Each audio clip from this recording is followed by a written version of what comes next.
తులారాశి వారికి ఈ వారం చాలా వరకు అనుకూలంగా ఉంది. గడిచిన కొన్ని వారాల కంటే కూడా ఈ వారం చాలా వరకు బాగుందని చెప్పచ్చు. శుభకార్యాలు చేయడానికి ప్రారంభిస్తారు. మంచి వార్తలు వింటారు. ఉద్యోగంలోనూ వ్యాపారంలోనూ కలుసుబాటుతనంగా ఉంటుంది. ప్రభుత్వ ఉద్యోగంలో ఉన్న వారికి ట్రాన్స్ఫర్స్ వారికి అనుకున్న విధంగా ట్రాన్స్ఫర్ అయ్యే అవకాశం గోచరిస్తుంది. ఏది అయినప్పటికీ ఫినాన్షియల్ పరంగా నిలదొక్కుకోవడానికి ఇది సరైన సమయం అని చెప్పచ్చు. అదేవిధంగా నూతన వ్యాపారం ప్రారంభించేటప్పుడు ఉన్న వ్యాపారం చూసుకుని తర్వాత ప్రారంభించడం చెప్పదగినది. అదేవిధంగా రాశ్యాధిపతి అష్టమాధిపతి అయిన శుక్రుడు భాగ్యస్థానంలో ఉన్నారు. విహారయాత్రలు, విందు వినోద కార్యక్రమాల్లో పాల్గొనడం, శుభకార్యాల కోసం మీరు చేసే ప్రయత్నాలు ఏవైతే ఉన్నాయో అవి ఫలించడం, నలుగురిలోనూ పేరు పెక్కదలుచుకోవడం కోసం చేసే ప్రయత్నాలు ఏవైతే ఉన్నాయో అది కలిసి వస్తుంది. అయితే ధనాన్ని మటుకు ఎక్కువగా ఖర్చు పెట్టడం ఉంటుంది. అవసరానికి మించి ఖర్చు పెట్టకుండా ఉండడం చెప్పదగినది. ఎందుకంటే ఒక్కొక్కసారి మంచితనం కూడా ఒక వ్యసనంలా మారిపోతుంది. ఎవరైనా ₹1 డబ్బులు అడిగితే ఇవ్వడం, వాళ్ళు మనకి మళ్ళీ తర్వాత తిరిగి ఇవ్వకపోవడం, తర్వాత మనం ఫినాన్షియల్గా ఇబ్బంది పడడం, ఇటువంటివి ఉంటాయి. కాబట్టి ఫైనాన్స్ పరంగా మటుకి ఆచితూచి అడుగులు వేయడం, సేవింగ్స్ చేసుకోవడం చెప్పదగినది. అదేవిధంగా సంతానం సంబంధించిన వ్యవహారాలు చక్కగా ఉన్నాయి. ఆరోగ్య విషయాలు బాగుంది. వారి విద్య సంబంధించిన వ్యవహారాలు చక్కగా ఉంది.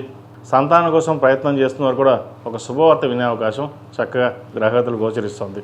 కష్టానికి తగిన ప్రతిఫలం ఈ వారం చాలా వరకు తులారాశి వారికి బాగుంది.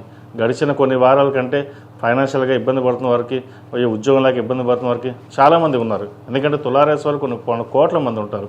కొంతమందికి బాగుంటుంది, కొంతమందికి బాగుంటుంది. కానీ చాలా వరకు ఇబ్బంది పడిన వాళ్ళని చూసాం తులారాశి వారికి. కానీ ఇక్కడి నుంచి కొన్ని మంచి రోజులు స్టార్ట్ అయ్యి ప్రారంభమైంది. వృత్తి ఉద్యోగాల పరంగా, ఫినాన్స్ పరంగా మంచి అవకాశాలు కలిసి వచ్చే విధంగా గ్రహతులు గోచరిస్తుంది. కాబట్టి కొన్ని జాగ్రత్తలు తీసుకోండి, మంచి ఫలితాలు సంప్రాప్తిస్తాయి. ఈ రాశివారు ప్రతిరోజు ప్రతినిత్యం దక్షిణామూర్తి స్తోత్రాన్ని పఠించడం, అదేవిధంగా ఇంద్రాణి రూపం మెడలో వేసుకోవడం చెప్పదగినది. ఎందుకంటే నరదృష్టి అధికంగా ఉంటుంది. అదేవిధంగా ఫైనాన్షియల్ పరంగా పుంజుకుంటారు. అయితే వచ్చిన ధనాన్ని సక్రమంగా నిర్వర్తించాలి, లేకపోతే మళ్ళీ నష్టపోయే అవకాశం లేకపోలేదు. తులారాశి వారికి చెప్పేది ఒకటే, ఫినాన్షియల్గా జాగ్రత్త పడండి. అదేవిధంగా ఈ రాశివారు ప్రతిరోజు ప్రతినిత్యం ఆరవలి కుంకుమ, మొగులుపు కుంకుమతోటి అమ్మవారిని పూజించడం, ఏదైనా ఒక శుక్రవారం అడగాని, మంగళవారం అడగాని 11 మంది ముత్తైదులకి తాంబూలం ఇవ్వండి. తద్వారా ఏదైనా పని ఆగిపోయి మధ్యలో ఉన్నట్లయితే అవి ముందుకు వెళ్ళడం, ఆ పని పూర్తవడం జరుగుతుంది. ఈ రాశిలో జన్మించిన వారికి కలిసి వచ్చే సంఖ్య 5, కలిసి వచ్చే రంగు నేవీ బ్లూ. ఏదైనా పని మీద బయటకు వెళ్ళేటప్పుడు శుక్రవారం అడగాని, బుధవారం అడిగిన వెళ్ళండి, మంచి ఫలితాలు సంప్రాప్తిస్తాయి.